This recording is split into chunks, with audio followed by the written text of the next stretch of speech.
really our goal is just to get down to here, to find the formula we need to write the rule for a geometric sequence. So for any geometric sequence, a sub n can be computed by the following formula.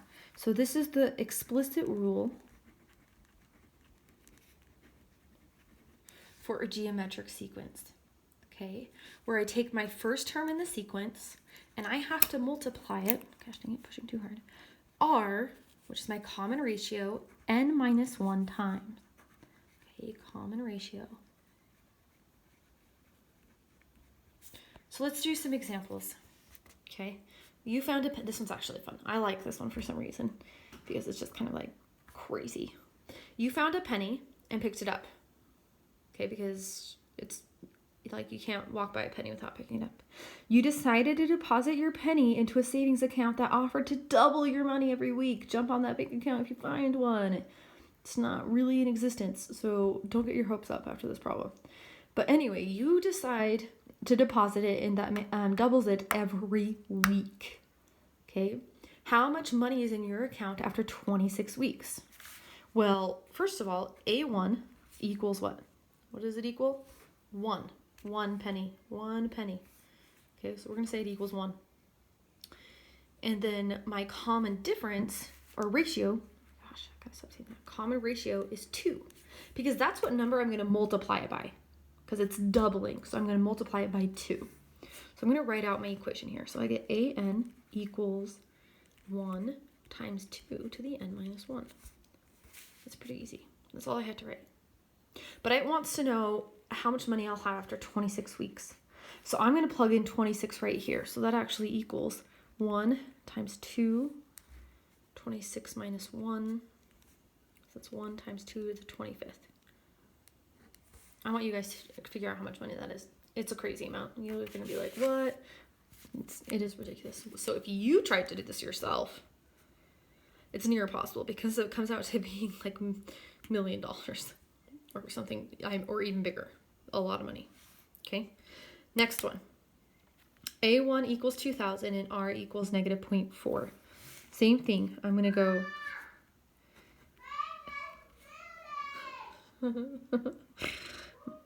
My daughter, whose name's Penny, by the way, just yelled at me to make them a smoothie. It is like 5 o'clock. They want dinner. But I have to finish this video first. Okay. So, AN, here's my first term in the sequence. Here's my common ratio. Should be pretty easy. 2,000 negative 0.4 to the n minus 1. You cannot combine these.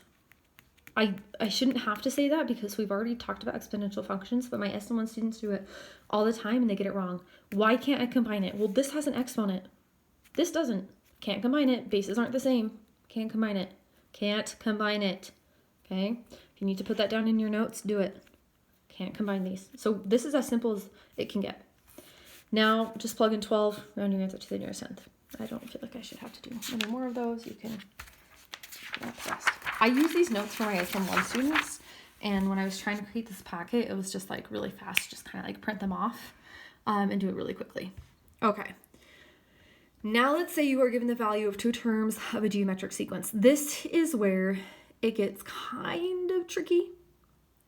Okay.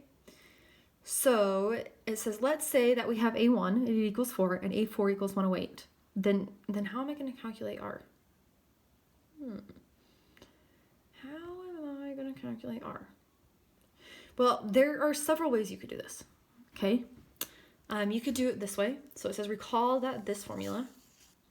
Using this formula, we can substitute given the values. So we could put 108 here, and then we could, we know it's 4, and then we don't know our R. That's what we're looking for.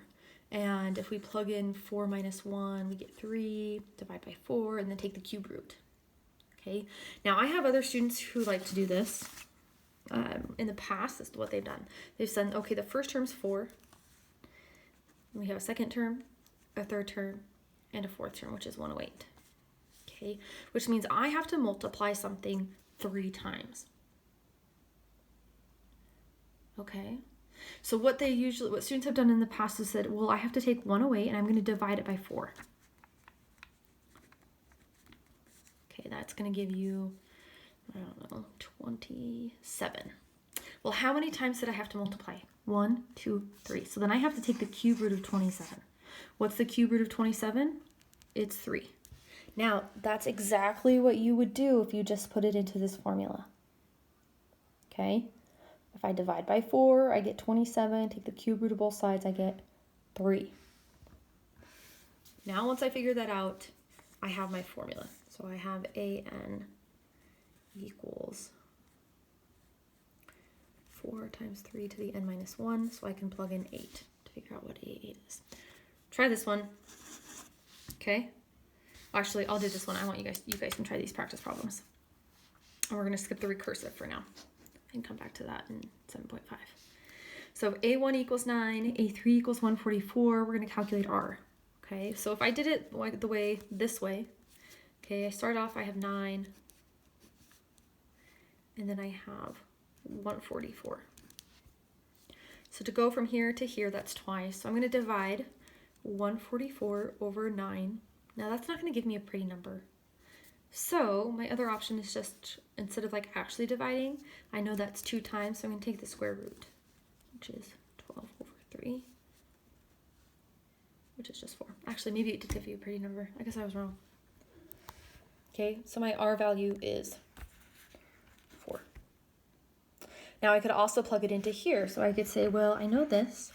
So if I plug it into my formula, 144 equals 9 times R to the 3 minus 1, which is 2.